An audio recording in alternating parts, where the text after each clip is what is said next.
예, 시작할게요.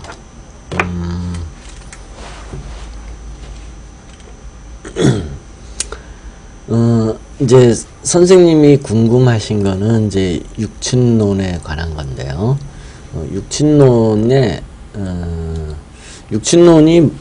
인간의 모든 일을 말하는 건 아니에요.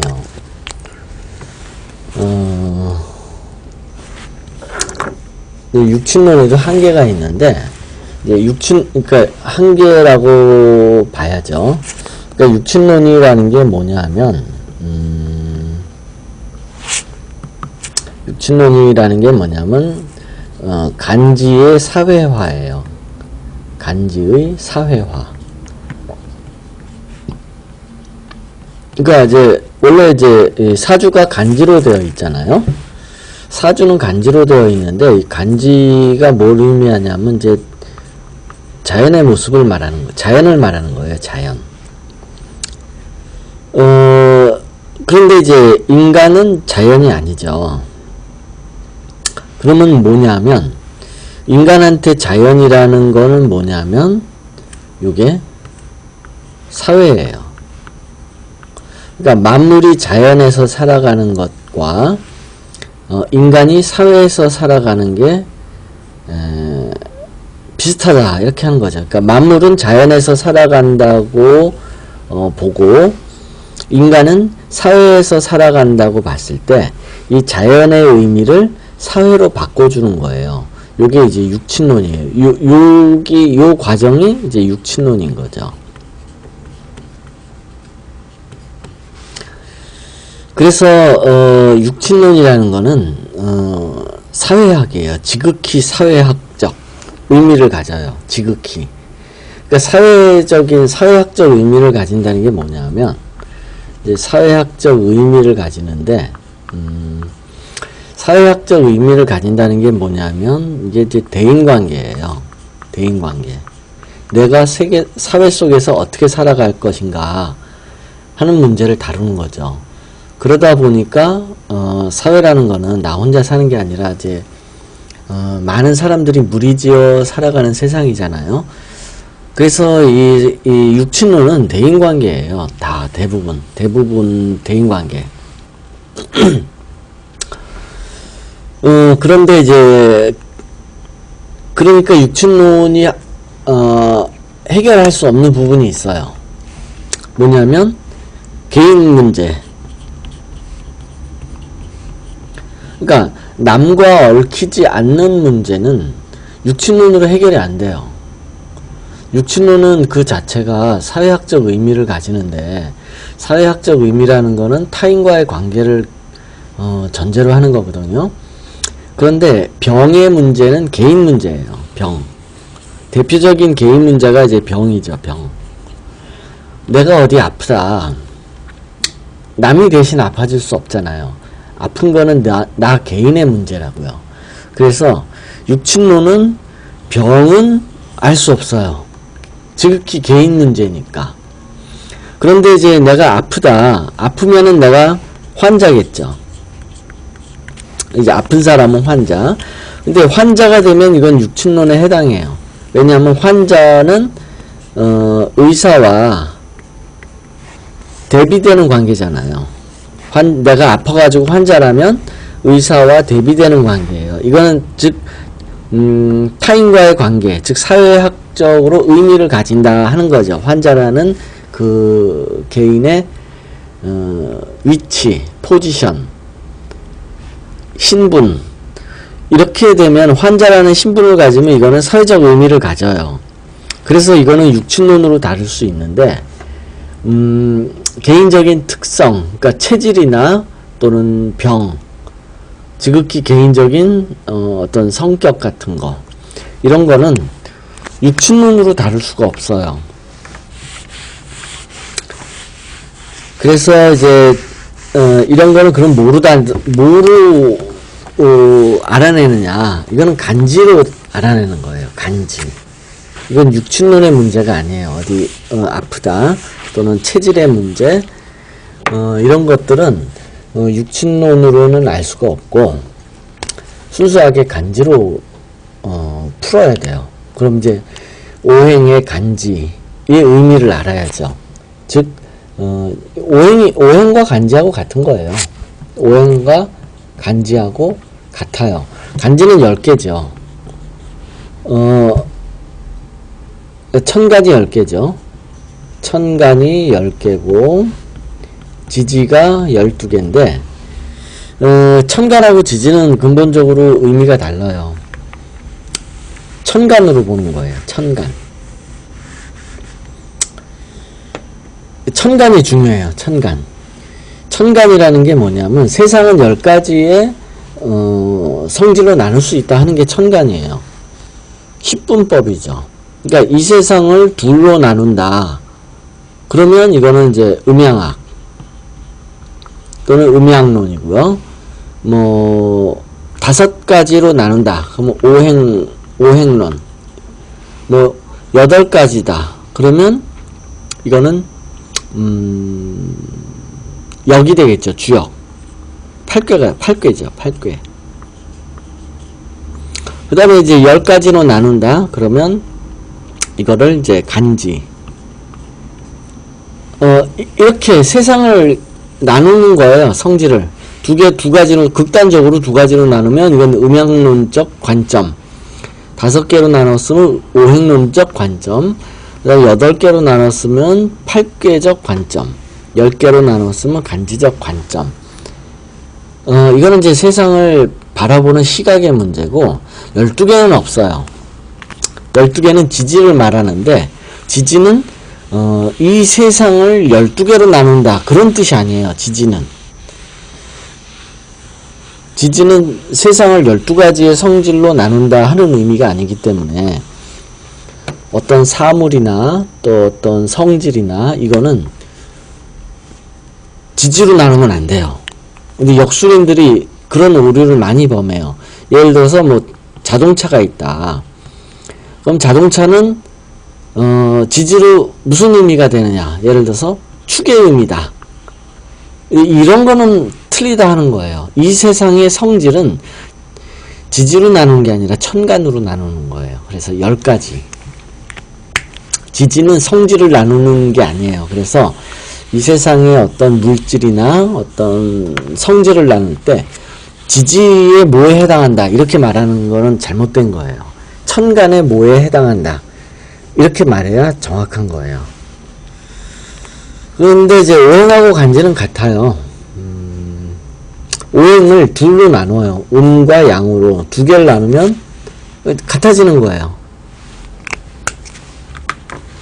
그래서 개인적인 이런 병이나 체질의 문제 이런 것들은 육친론하고는 관련이 없어요. 육친론은 지극히 대외적인 문제 또는 사회적인 문제, 대인 간의 문제 이런 걸 다루는 거지 뭐 어디가 아프고 뭐 이런 거는 육친론으로 다룰 수가 없어요.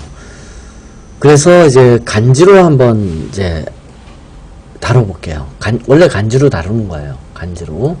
그래서 이제 선생님의 지금 이제 체질을 이제 물어보는 건데 한번 따져보죠. 그래서 이렇게 체질이나 병의 문제는 육친론으로 다룰 수 없고 이렇게 순수하게 간지로 다뤄야 되고 그러기 위해서는 간지에 대한 성질을 또 잘 알아야 돼요. 그래서 이제 선생님 같은 경우에는 이제 비만 문제, 변비 문제, 그 다음에 단 거를 좋아하는 문제, 이런 문제인데 왜 그런가 하는 거죠. 사주를 보면 왜 그런가 하는 거를 알 수 있는데 일단 한번 보죠. 이제 사주를 써보면 여기 이제 병이라는 글자, 무, 그 다음에 갑, 정, 진, 신, 진, 비. 이제 사주 8개 글자가 이렇게 되어 있어요. 그런데 이제 항상 사주로 써줄 때는 사주 8개 글자 외에 이제 지장간도 써줘야죠. 그럼 미는 정, 을, 기, 지는 을, 개, 이건 다 외우셔야 돼요. 신는 무인경. 저는 이제 사주학을 가리키면서 외우라고 하지는 않아요. 그런데 이거는 외워야 돼요. 오로지 저한테 사주학을 공부할 때 유일하게 외워야 되는 것이 이제 지장간이죠. 다른 거는 다 이제 설명을 하고 이해를 할 수 있게 이렇게 가리키는데, 지장간은 그냥 외우라고 해요. 지장간의 의미도 있는데, 이건 이제 간지론에서 배워야 되는데, 어차피 그냥 외워야 돼요. 지장간은. 그래서, 지지의 지장간은 그냥 딱, 이 지지가 뭐다 그러면, 그거에 딸린 지장간은 뭐다 하고 그냥 바로 나와야 돼요.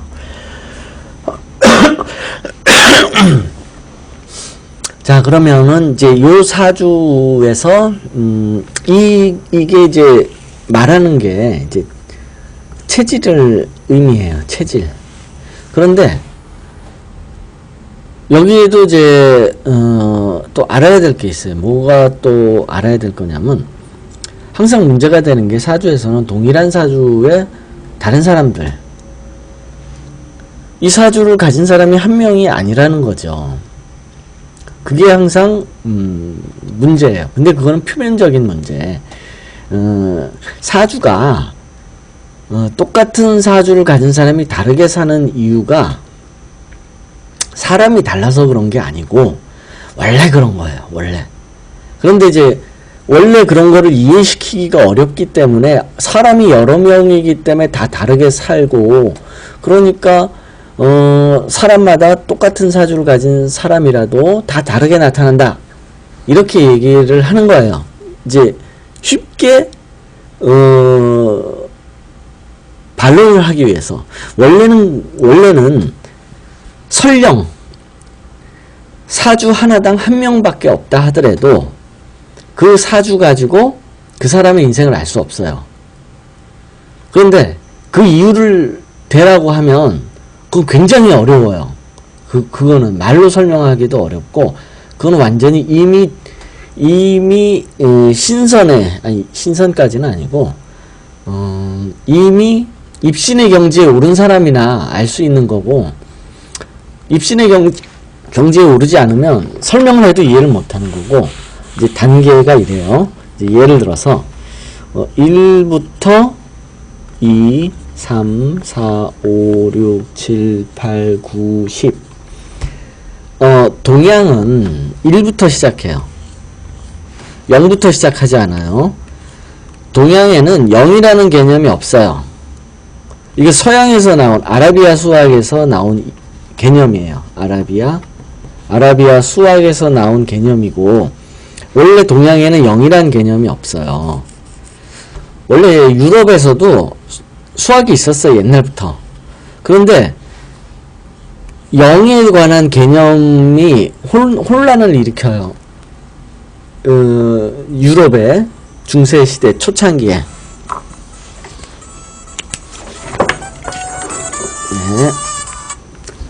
네. 예.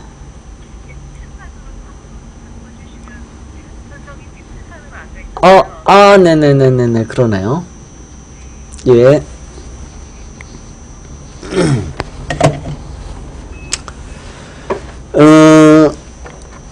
원래 동양에는 0이라는 개념이 없어요. 0이라는 숫자도 없고, 한자에 0이라는 숫자 없잖아요. 한자가 1부터 이렇게 시작하잖아요. 1, 2, 3 이렇게 시작하잖아요. 0이라는 개념에 한자도 없고 개념이 없는 거예요. 그래서 한자도 없고. 그래서 원래 동양에서는 숫자가 1을 시작해요. 태어나면, 그러니까 뭐냐면 없다가 생기면 하나예요. 없다가 생기면 하나. 그래서 나이도 무조건 1살부터 시작해요. 태어나면. 없다가 나타났으니까 무조건 1살부터 시작하는 거예요. 우리나라가 맞아요. 정확해요. 사람의 나이를 따질 때 없다가 나타났다. 애가 태어났다. 그러면 1살 주는 거예요. 뭔가 하나 생겼으니까. 그런데 이제 미국은, 다른 나라들은 다 0의 개념을 도입을 해요. 그래서 태어나면 1년이 안 지났다. 그러면 얘는 0살이에요. 0살. 미국식. 지금은 이제 다 전 세계가 이런 식으로 통일이 됐죠. 미국 때문에. 미국이 힘이 제일 세니까. 그래서 이제 역술인들도 역학을 잘 모르는 역술인들 허다하게 많아요. 그래서 대운을 보면 대운이 이제 나이가 이제 몇 살부터 시작한다 할 때 이게 만 나이예요? 아니면은 그냥 한국식 나이예요? 이거 역술인들 잘 몰라요. 잠깐 볼게요. 예를 들어서 이제 선생님 사주 같으면 여기 이제 오른쪽에 여기 대운이잖아요. 요게 이제 나이인데 이게 우리식 나이인 거예요. 우리식 나이. 만 나이가 아니에요. 만 나이라는 거는 0살부터 시작하는 나이가 만 나이인데 이거는 동양에서는 존재하지 않는 개념이에요. 원래. 그래서 근데 역술인들이 이런 건 몰라요. 이런 거 하려면 이런 거는 하여튼 공부를 무지하게 해야 되죠. 아무튼 그래서 이제 제가 이제 이런 식으로 이제 얘기를 해요. 사람에 대해서 10% 맞추면 1단. 역술 1단. 20% 맞추면 2단. 30% 맞추면 3단. 그래서 90%를 맞춘다. 그러면 입신. 그리고 맨 마지막에 숫자 10. 이거는 신선. 이렇게 이제 경지를 나눠요. 그래서 대부분의 역술인들은, 대부분 한 20%? 2단? 대부분의 역술인들은 여기에 머물러요. 역술인들. 사주 가지고 뭐 맞춰봐라 그러면 20%밖에 못 맞춰요. 다 대부분 역술인 수준이 다 2단 수준이에요.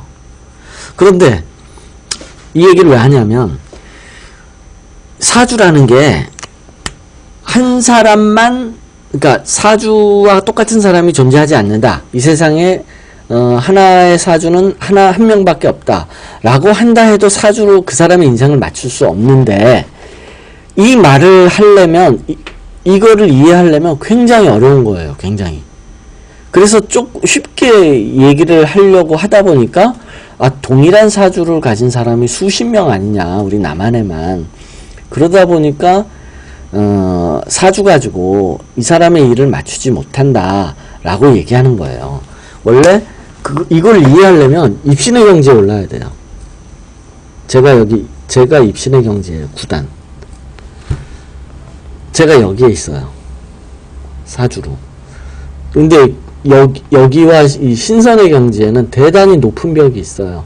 이 신선의 경지가 어떤 데인지는 알아요. 저도. 그런데 넘기 위해서는 굉장히 높은 벽이 있어요. 아무튼 그렇다는 거고요.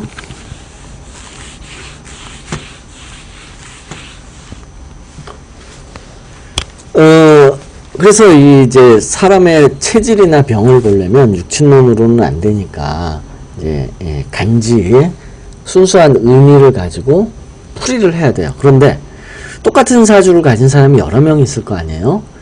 사주가 똑같다 하더라도 체질이 또 틀려요. 병도 틀리고. 그러니까 사주가 똑같다고 해가지고 똑같은 병을 앓는 게 아니고 병이 또 다 틀려요. 그 다음에 체질도 또 다 틀려요. 직업이 다르듯이, 똑같은 사주를 가진 사람이 직업이 다르듯이 체질도 조금 틀리고 병도 조금 틀려요. 그래서 내가 어디에 해당할지는 알 수 없어요. 운명이 넌 이쪽에 해당돼, 또 운명이 너는 저기에 해당돼, 이렇게 운명이 결정을 해버려요. 운명이. 그래서 이제 아까 이야기한 게 하나의 사주가 한 명만 있다 하더라도 사주 가지고 그 사람의 일을 알 수 없는 이유가 사실은 운명이 그냥 마음대로 결정을 해버리기 때문에 그래요. 운명이라는 게. 아무튼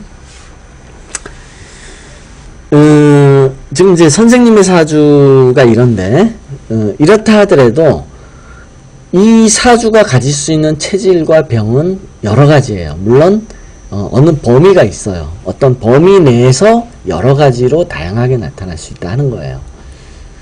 범위가 있어요. 그러니까 제가 다르게 나타날 수 있다는 게 그냥 무조건 무작위로 다른 게 아니라 일정 범위가 있어요. 일정 범위. 여기가 이제 시작이죠. 출발점. 출발점에서 이렇게 나가는데 이쪽으로는 가지 못하는 거예요. 다른 쪽으로는. 이쪽으로 가지만 어디에 해당할지는 모른다는 거예요. 이렇게 일정 범위가 있어요. 이 일정 범위 내에서 다를 수 있는 거예요. 그러니까 크게 다르진 않고 조금의 차이는 있어요. 그런데 이제 이렇게 완전히 범위를 벗어나게끔 다른 건 아니다 하는 거예요. 그래서 사주에 아주 정통하고 잘 알면 알 수 있는 거예요. 이쪽 범위의 일은 일어나지 않는다. 이게 육친이든 뭐든 하여튼 얘는 이 범위 내의 일만 일어난다 하는 거예요. 그러니까 이 사람이 겪는 뭐 각종 대인관계, 직업, 사건, 뭐 또 체질, 병 다 요 범위 내에서 일어나지 이런 다른 쪽 범위는 아니다 하는 거예요. 사주를 잘 알면 요 범위를 알 수 있어요. 그러면 그때부터 이제 진위를 가릴 수 있는 거예요. 아, 이 사람은 무슨 이게 사실이다, 거짓이다 하는 진위를 알 수 있는 거죠. 그래서 이제 선생님의 이제 체질이 이제 병은 아니지만 이제 심한 변비와 비만이 그러면 무엇 때문에 일어나는가? 사주는 나한테 현재 어떤 일이 있다면 사주 보고 원인을 찾는 거예요. 나한테 무슨 일이 생기든 병이 생기든 하여튼 나에 관한 모든 문제는 사주 안에 있기 때문에 이제 선생님의 체질이 변비와 비만이다 하면 그거에 관해서 이제 사주 내에서 원인을 찾아야 돼요. 사주 바깥에서는 절대 안 일어나요. 사주라는 게 이제 그거를 찾게끔 해주는 하나의 도구죠. 하나의 뭐라 그럴까? 가리키는 거예요. 인생을. 인생. 암호로서 가리키는 거죠. 암호. 암호를 해독하는 게 사주학을 공부하는 거고. 보면은 우선 살찌는 문제부터 할게요. 비만. 이런 거예요. 오행을 알아야 되는데 오행에 이제 가운데는 토가 있고 그 다음에 화, 목, 금, 수 이렇게 이제 오행이 그려지죠. 이때 이 토가 뭐냐면 토는 주인이에요. 주인. 그리고 이 토라는 주인이 목, 금, 수, 화를 다스리는 거예요. 그러니까 오행의 중심에 토가 있는데 그 중심이라는 거는 뭐냐면 주인이나 관리자를 말하는 거예요. 그래서 얘네가 잘 돌아가요. 토를 빼고 목, 화, 금, 수가 잘 돌아간다 그러면 그 성과는 토가 가지는 거예요. 아니 농사를 잘 지었어요. 한 해 농사. 그 농사에 그 잘 지은 공로나 결실은 농사꾼이 가져가는 거잖아요. 마찬가지예요. 우주의 오행이라는 이 체계 내에서 토는 목화 금수를 다스리고 지배하고 관리하는 주인이에요. 이게 이제 기존의 오행론이 틀린 이유가 뭐냐면 여기까지는 알아요. 여기까지는 그렇게 얘기를 해요. 왜냐하면 그림을 그리다 보면 토를 중앙에다 놓고 그리게 되고 목화 금수가 이렇게 배치가 되니까 아, 토라는 게 목화 금수를 관리하는 관리자다. 또 주인이다. 여기까지는 이야기해요. 그런데 목화 금수를 잘 관리를 해서 이익을 얻은 것이 토가 먹었다. 이거는 몰라요. 그런 거예요.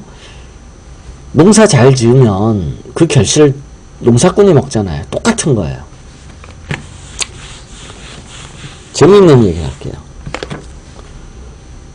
지도를 그릴게요. 지도를 그리면 이런 뭐 어떻게 해야 되나, 뭐 이렇게 해가지고 여기 아프리카가, 여기가 아시아, 유럽, 아프리카, 그 다음에 이쪽으로 이제 북미, 남미 이렇게 돼 있죠. 이때 적도가 이렇게 돼 있죠. 적도. 그런데 지구상에 이 중간 온대성 기후에 살고 있는 나라들이 다 잘 살아요. 그리고 적도 지역에 있는 나라들은 다 못 살아요. 이 이유가 있는 거예요. 이유가. 왜냐하면 이런 거는 아무도 몰라요. 저니까 이거 얘기를 해주는 거고,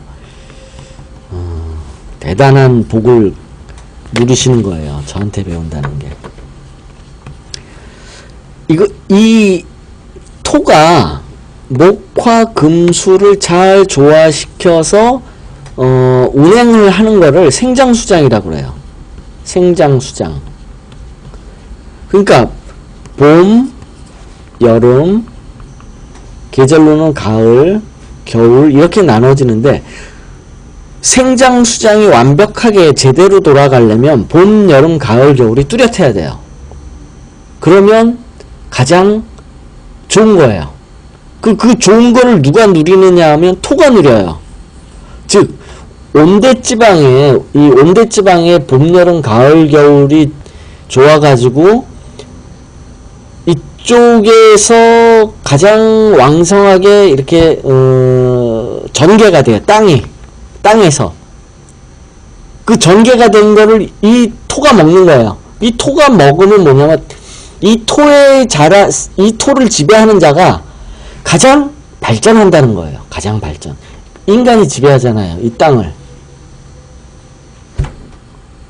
물론 인간은 아프리카에도 살고 남미에서도 살고 이렇게 적도 지방에도 살고, 얘네들이 못 사는 이유가 뭐냐면 생장수장이 불균형적이어서 그래요. 적도 지방은 너무 덥고 또 이 한대 지방은 너무 춥고, 생장수장이 가장 균형을 가지고 있는 데가 이 온대 지방이에요. 그럼 이 온대 지방의 토가 가장 좋다는 거예요. 그리고 이 토를 지배하는 인간이 그 행복 또는 결실을 다 먹는 거예요. 가져가는 거예요. 그래서 온대지방에 있는 국가들이 다 잘 살아요. 그리고 문명이 발달을 하는 거고.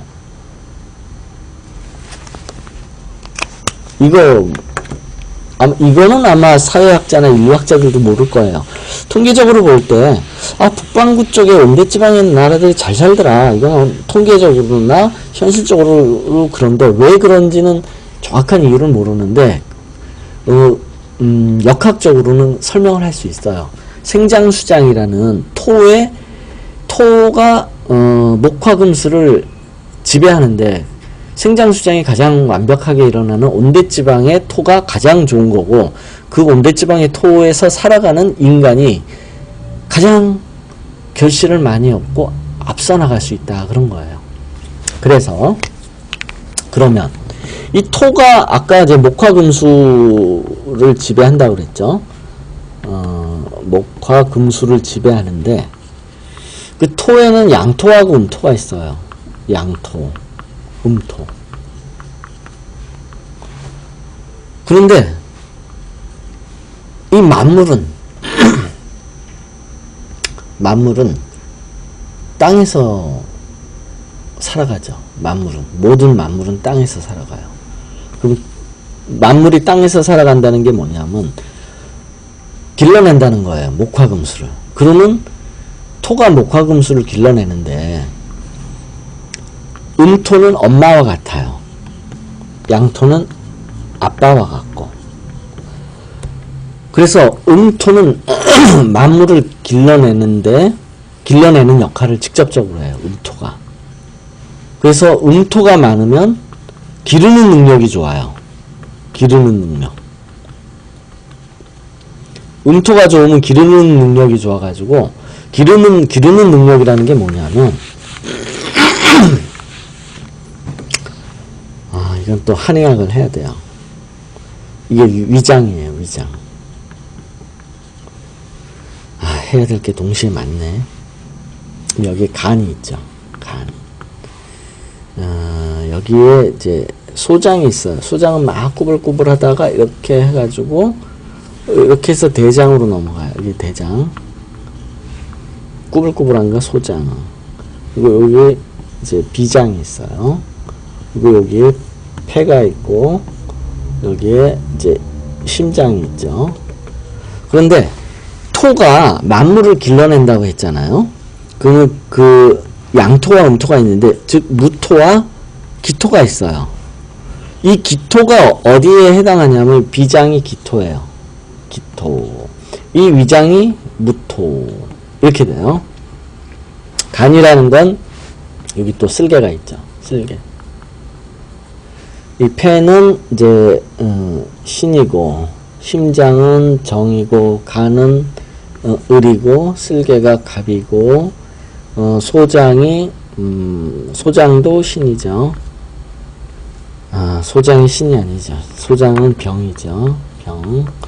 그 다음에 대장은 경이고, 이제 이렇게 되는데, 여기 이 밑에 여기 이제 저게 있죠. 뭐지? 신장이 있죠. 콩팥. 콩팥은 임이고, 콩팥이 임이 아니죠. 콩팥은 개고, 그리고 이제 방광이 이렇게 있어요. 방광. 방광이 임이죠. 제가 할 이야기가 뭐냐면, 만물을 길러내는 게 토라고 그랬죠. 그러면 토가 위장과 비장이에요. 그럼 이게 뭐냐면 음식물이 이렇게 들어와요. 위장으로. 그러면 무토가 위장이 음식물을 으깨요. 반죽하는 거예요. 위장운동, 반죽. 잘게 부수는 게 위장이에요. 그럼 부수면서 비장에서 소화를 시켜요. 이제 양의학적으로는 비장에서 이제 소화액이 들어간다고 그렇게 얘기를 해요. 해부학적으로는. 그런데 동양의학적에서는 소화액 같은 거 몰라요. 그런 게 있는지도 모르고, 뭐 동양의 의학이 해부학을 하지는 않았잖아요. 그럼 동양의 의학에서 비장의 역할은 뭐냐면 위장에 들어오는 음식물로부터 양분을 뽑아내요. 그래가지고 몸을 살찌운다 하는 거예요. 비장이. 그래서 이 기토가 몸을 살찌우다, 몸을 살찌우다, 이런 의미를 가져요. 그러니까 몸을 살찌우는 게 비장이에요. 그러니까 내가 살이 쪘다. 그럼 비장이 고장이 난 거예요. 비장의 역할이 오버한 거예요. 과도해지면 내가 몸이 살쪄요. 비장의 역할이.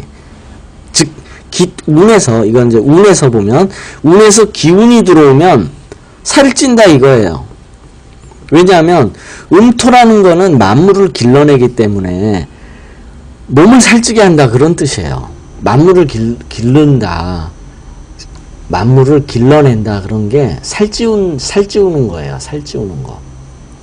그래서 운에서 기토운이 들어왔을 때 사람이 양분 공급이 굉장히 막 잘 되는 거예요. 소화가 굉장히 잘 돼요. 그래서 막 살쪄요. 그러면 이제 선생님이 살이 찐다고 그랬는데 진짜로 보죠. 자, 지금 대운이 기운으로 들어왔어요. 보이시죠? 기운. 기토예요. 기토는 만물을 길러내고 살찌우는 엄마와 같아요. 그러니까 만물을 길러내는 엄마와 같은 건데, 만물을 포동포동하게 살찌우게 해요. 그러다 보니까 사람도 자기 몸이 살이 쪄요. 기운에서. 그러니까 지금 선생님이 걱정하는 게 지금 비만을 걱정하잖아요. 지금 운에서 47세부터 51세까지 기운이 들어왔기 때문에 살이 계속 찔 거라는 뜻이에요. 이게 굉장히 비장의 역할이 강해져 가지고 물만 먹어도 그 물이 살이 되더라. 지금 이제 그럴 거라는 거예요. 그래서 조심해야 돼. 이제 살을 빼려면. 그러면 사주 자체에서는, 사주 원국에서는 그러면 살찌는 체질인가요? 라고 물어본다면, 지금 사주 원국을 보죠. 여기에 보면은, 기토는 요거 하나밖에 없어요. 무토가 많죠. 무토는 살찌우는 역할을 하지 않아요. 기토가 살찌우는 역할을 해요. 이게 기토가 있으면 비장의 능력, 소화 능력이 굉장히 좋아요. 그래서, 그, 비만 아이들 있죠? 그거 무슨 비만이라고 그러더라? 아, 이렇게 막 말을 하면 기억력이 내가 자꾸 떨어지는데, 자꾸 생각이 잘 안 나요. 고도 비만 있죠? 고도 비만. 이게 어린이들 중에 초등학생인데도 막 살찌고, 그 다음에 뭐 중고등학교 때 이렇게 막 100kg 가고 막 이런 고도 비만자들 보면 사주에 기토가 많아요. 이거는 완전 체질적으로 소화 능력이 굉장히 센 거예요. 그러면 그게 병으로 나타나가지고, 이제 고도비만이라는 이제 질병으로 나타날 수 있고, 그 다음에 성인병 얘기를 할게요. 성인병이라는 게 이제 주로 당뇨예요. 당뇨. 성인병이 이제 심장질환하고 당뇨병을 이제, 성인병이라고 얘기를 하는데, 이 당뇨병이 뭐냐 하면, 위장병이에요. 위장병. 당뇨병이. 즉, 위장병 중에서 기토, 정확히 말하면 기가 고장이 난 게 당뇨병이에요. 그래서 당뇨병이 걸리면 얘를 잡아야 돼요. 기토가 잘못된 거를 잡아야 돼요. 아, 이거 설명하려면 이것도 한참이에요. 의학까지 설명을 하려면. 아무튼, 지금 이제 선생님이 살찌는 이유는, 대운에서, 여기 보시면, 대운에서 이제 기대운으로 왔기 때문에 이게 영양 공급이 굉장히 강하게 일어나는 거예요. 즉, 위장에서 음식물을 양분으로 바꿔주는 능력이 굉장히 세졌다. 그런 뜻인 거예요. 그래서 밥 한 숟가락만 먹어도 막 엄청나게 열량을 끌어내는 거예요. 몸에서 밥 한 숟갈을 가지고. 그래서 이제 계속 살찔 거라는 뜻이에요. 52세 전까지 계속 살찔 거니까 계속 이거 관심 가지고 잘 관리해야 돼요. 지금 살찌는 문제. 그 다음에 또 한 가지 얘기할 것이 있는데, 아니, 이 얘기는 뭐, 그 다음에, 살찌는 게 반드시 기의 역할 뿐이냐 하면 꼭 그런 건 아니에요. 일반적으로 이제 가장 기본적인 게 이제 기의 역할을 보는 거고, 만약에 부수도 있잖아요. 예를 들어서 황달 같은 거, 황달이 얼굴이 노랗게 변하는데, 그러면 이게 어디에 고장이 난 거냐면 방광에 고장이 난 거예요. 즉 이제 임인데, 우리 몸 안의 물은 빠져나가야 돼요. 노폐물, 이제 이 방광이라는 게 사람의 이제 노폐물이잖아요. 오줌이. 그럼 몸 밖으로 이렇게 빠져나가야 되는데, 몸 밖으로 나가지 못하면 이제 황달이 오고, 그 다음에 흑달이 오고, 그래가지고 이제 죽기도 해요. 심하면. 그런데 이렇게 황달이 와가지고도 몸이 불어요.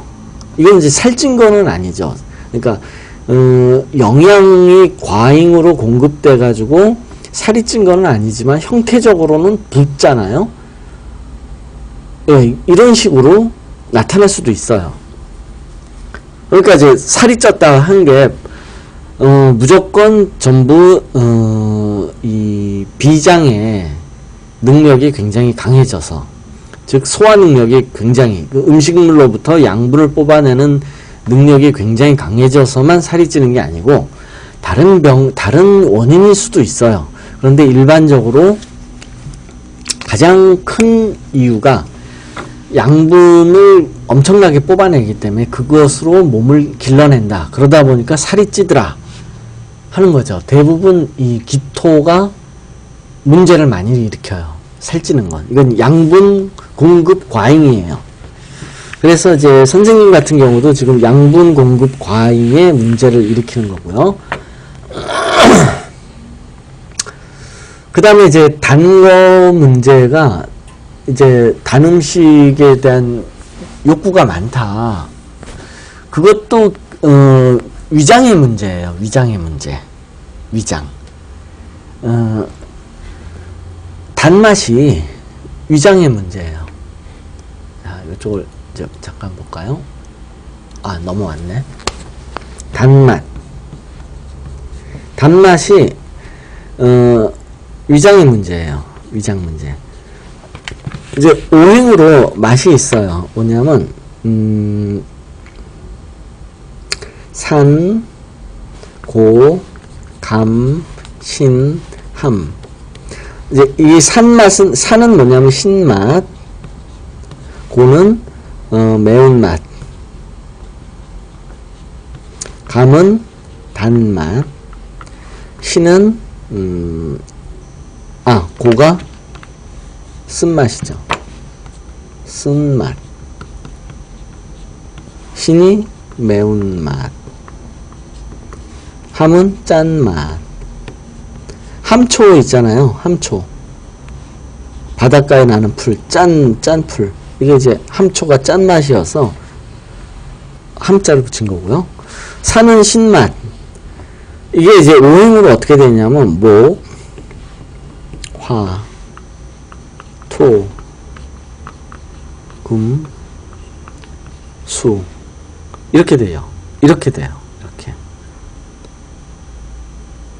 오행으로 맛을 구별하면 이렇게 돼요. 그런데 지금 단맛을 굉장히 지금 단맛이 땡긴다. 그 말은 토가 강하고 또는 토가 문제가 있거나 이렇다는 뜻이에요. 토가. 이 토가 뭐냐면 이제 위장, 비장. 그러니까 이제 단 거 먹어서 살찐다라는 말이 상당히 일리가 있는 말이에요. 단 거를 많이 좋아한다 그러면 위장, 비장이 이게 살을 찌게 하거든요. 음식물을 해부학적으로는 음식물을 소화하고, 그러니까 음식물을 분쇄하고 소화액을 투입하는 역할을 하지만, 해부학적으로는 동양의학적으로 본다면 토가 음식물로부터 양분을 뽑아내서 몸을 길러내는, 몸을 성장시키는 역할을 해요. 그 역할이 위장, 비장의 역할인 거고, 그래서 단 거 좋아하면 위장, 비장의 능력이 굉장히 강하거나 고장났거나 좀 이렇다는 얘기예요. 이렇다는 얘기예요. 이렇다는 얘기.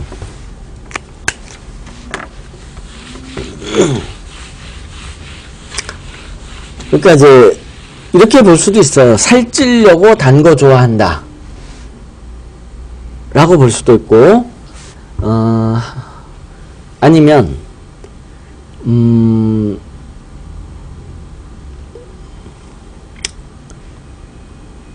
살찌려고 단 거 좋아한다고 볼 수도 있고, 아니면 원래 위장의 능력이 강하기 때문에 단 거를 잘 먹는다 이렇게 볼 수도 있고, 어쨌든 위장이 지금 굉장히 능력이 강화되어 있다는 뜻이에요. 선생님은. 그래서 지금 굉장히 소화가 굉장히 잘 되고, 그러니까 소화 잘 된다는 게 뭐냐면 음식물로부터 양분을 잘 빨아내서 그거를 몸을 살찌운다 그런 뜻인 거예요. 그 다음에 이제 변비 문제를 볼게요. 변비. 이거는 또 달라요. 변비는 어디에서 일어나냐면 이제 장의 문제죠. 어디서 일어나냐면 이제 대장에서 일어나요. 대장에 문제가 일어나면 이제 변비가 일어나는 거예요. 그러니까 한의학적으로 변비다 그러면 대장이 고장난 거예요. 그래서 대장과 관련한 치료를 해요. 그런데 이제 해부학적으로는 대장에서 물을 뽑아낸다라고 얘기를 하지만, 해부학적으로는 이제 서양의학적으로, 동양의학적으로는 대장은 힘의 근원이에요. 힘의 근원. 경이에요. 간지로 따지면 경이고, 이게 기를 의미해요. 기. 힘. 왜 힘쓰려면 아랫배 힘주라고 하잖아요. 아랫배에 대장이 있고, 힘주라고 하는 거는 힘은 기예요. 기가 힘의 근원이에요. 기가. 사람한테는 정, 기, 신이 있어요. 사람한테는. 이 정은 뭐냐면 생명의 근원. 요게 간으로 구별하면 기에. 기는 힘의 근원. 이거는 경. 신은 생각의 근원. 이거는 정. 이렇게 돼요. 그런데 지금 변비 문제가 일어났어요. 이 변비는 대장이 문제가 있다는 거고, 대장은 경을 의미해요. 그러면 경이 지금 고장이 났다는 뜻이에요. 사주학적으로는, 의학적으로는 대장이 고장났지만, 한의학적으로, 사주학적으로는 경이 제 역할을 못한다, 그런 뜻인 거예요. 그리고 이제 사람한테는 이런 정기신이라는 세 가지 이제 근원이 있다 하는 거고요. 그런데 그러면 금의 성질을 알아야 돼요. 이 경금의 성질. 이 변비 문제를 알려면 경금의 성질을 알아야 돼요. 이 금의 성질. 금의 성질. 금이라는 거는 움직이다. 움직이는 덩어리예요. 움직이는 덩어리. 크기는 상관없어요. 크든 작든, 그러니까 진동이에요. 진동. 진동이라는, 이게 움직이다 그러면 이게 곧 힘인 거예요. 힘을 가지려면 움직여야 되는 거예요. 뭔가 물체가. 그런데 지금 변비가 일어났다 하는 거는 이 금이 금에 문제가 일어났는데, 금은 어떤 때 문제 일어나냐면 정체되어 있을 때 문제가 일어나요. 정체되었을 때. 즉 원래 돌아다니는 놈이라 그런 거예요. 금은. 그럼 돌아다니는 놈을 못 돌아다니게 꽉 붙잡아요. 꽉 주먹으로. 꽉 붙잡으면 얘는 못 돌아다닐 거 아니에요. 그러면 얘가 문제를 일으켜요. 원래 돌아다니는 놈을 못 돌아다니게 꽉 붙잡아. 그럼 금을 붙잡는 애가 누구냐 하면 토예요. 토는 금을 못 움직이게 붙잡아요. 그럼 금이 움직이려면 여기에 수가 들어가야 돼요. 금은 수를 만나면 움직여요. 수가 없으면 토에 갇히고 못 움직여요. 그래서 이 사주가 지금 선생님 사주가 지금 수가 많아요. 원래 수가 없는 사주가 아니에요. 이렇게 여기도 개수도 있고 임수도 있고 개수도 있어요. 그런데 이렇게 많다고 그래가지고 나 금 잘 움직이네. 기본적으로는 그래요. 그런데 운이 오면 얘네들을 막아요. 무슨 운이 오냐면 토운이 오면. 토운이라는 건 물을 막아요. 토라는 게. 지금 여기 보면 무토도 있었고 기토도 있었잖아요. 이 시기에는 물을 막아요. 그럼 물을 막으면 이 금은 어차피 꼼짝 못하게 갇혀요. 그러면 대장에서 문제가 일어난다는 뜻이에요.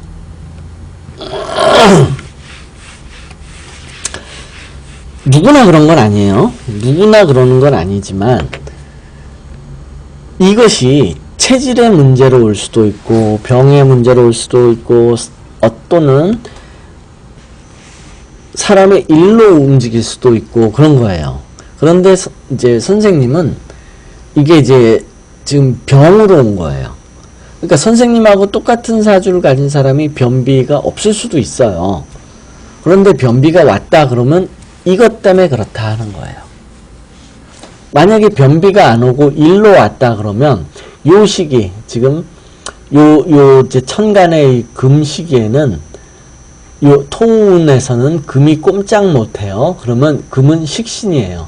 식신이 꼼짝 못할 못했다 그 말은 뭐냐면 식신이라는 건 어린아이거나 아니면 힘이거나 어디 돌아다니는 이제 움직임인데 움직임이 아주 미약했다 그런 거예요. 그래서 선생님은 요 37세부터 41세 무토대운이거나 아니면 47세부터 51세까지 이 기토대운에서는 어디 돌아다니지 않고 그냥 가만히 있었다 그런 뜻이에요. 많이 안 돌아다니고.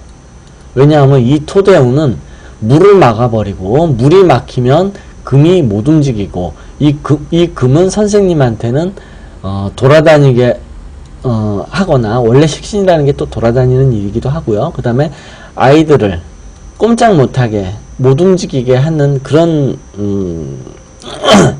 의미를 가진다 하는 거예요. 이거는 오행의 생극과는 관련이 없어요. 오행의 생극 가지고 운을 해석하면 안 돼요. 운이라는 건 오행의 생극 가지고 해석하는 게 아니라 변화를 보고 하는 거예요. 그러니까 금은 수가 있어야 움직인다. 또 토는 물을 막는다. 뭐 이런 게 오행의 변화예요. 생각과 관련이 없어요. 이거는. 아무튼 그렇고요. 궁금한 거 질문하세요.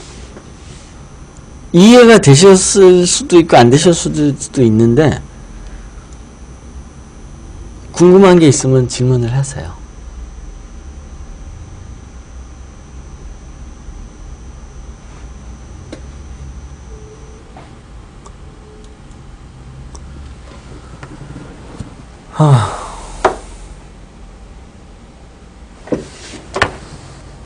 네. 예.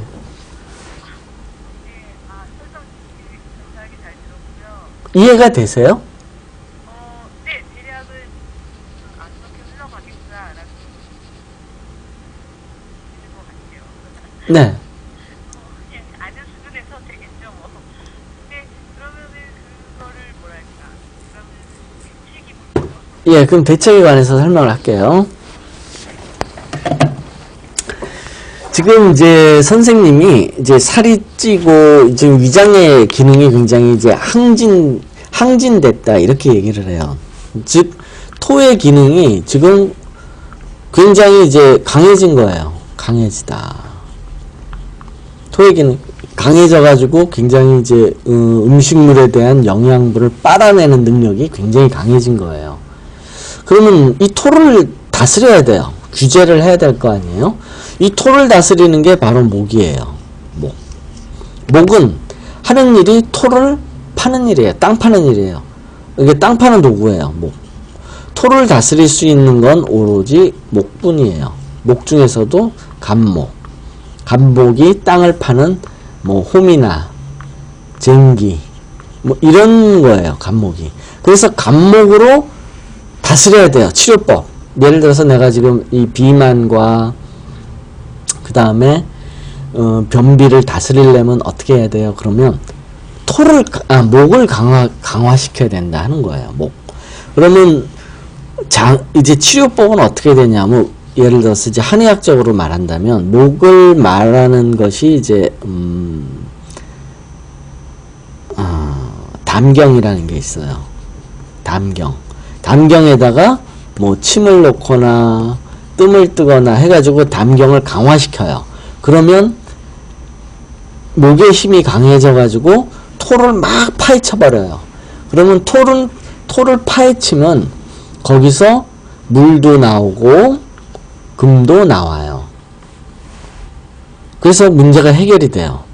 그래서 만약에 이제 이거를 굳이 내가 뭐 한의학적으로 뭐 침이나 뭐 뜸으로 해가지고 좀 치료하겠다 그러면 담경에 대한 침이나 뜸을 놔야 될 것이고 그러지 않고 다른 방법 없느냐?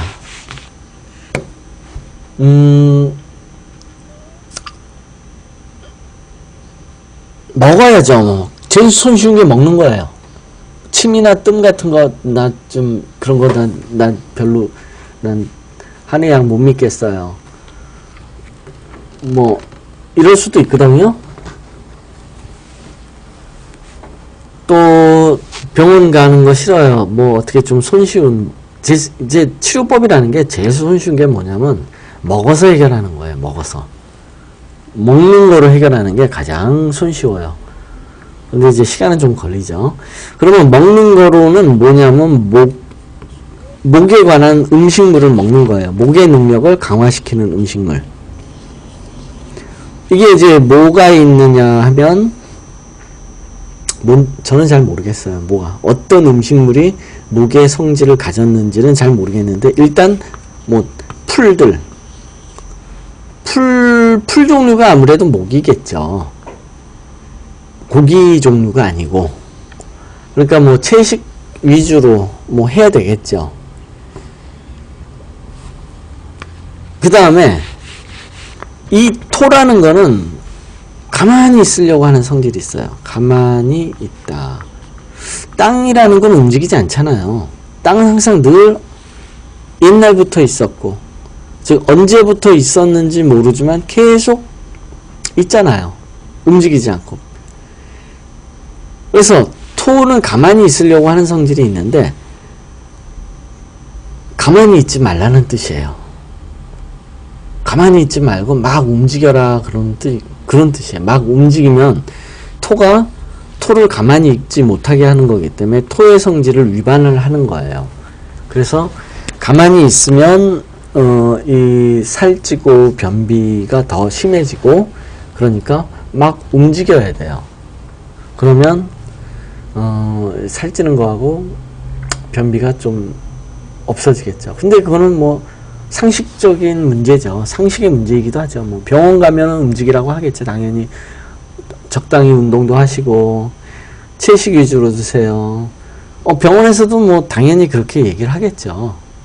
거의 상식 수준에서. 그런데 이제 그런 거죠. 뭐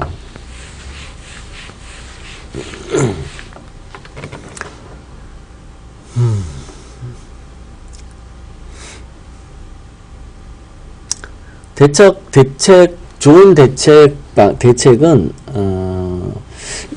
이거는 이제 전문적으로 음식물의 목의 성질을 가진 음식물을 먹는 게 좋아요. 그러니까 이제 먹는 거를 해결한다면 이제 목의 성질, 그러니까 목의 성질 중에서 이제 화의 성질도 있고, 요렇게 하면 되겠네요. 목이 아까 맛으로 따진다고 하면, 목이,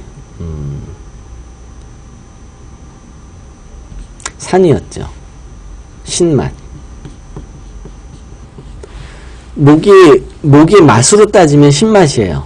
그러면 음식물을 신거를 먹으라는 거예요. 신거. 신맛이 나는 음식물을 먹으면 그게 목에 작용을 해요. 몸에 들어가서는. 그러면 토를 막 파헤치니까 아마 도움이 되겠죠. 이런 방법도 있어요. 그렇게 먹어서 해결하는 게 제일 손쉬운 건데, 신맛을 나는 음식을 먹으면 된다는 거죠. 그런데 이제 선생님은 신맛을 제일 싫어할 거예요. 왜냐하면 나 살쪄야 되거든. 몸은 막 살쪄야 된다고 말하기 때문에 지금 단맛이 땡기는 건데 상극인 거예요. 단맛하고 신맛이. 단맛은 토고, 이 토를 다스리는 게 목인데, 그러면 당연히 신맛을 거부할 거라고요, 몸이. 근데 먹어줘야 돼요. 그러면 상당히 도움이 될 거예요. 살찌고 뭐 이러는 거에.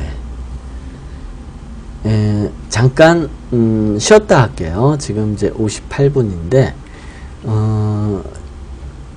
10분간 쉬었다 하겠습니다. 질문 있으면 그때 하시고요. 잠깐 쉬었다 할게요.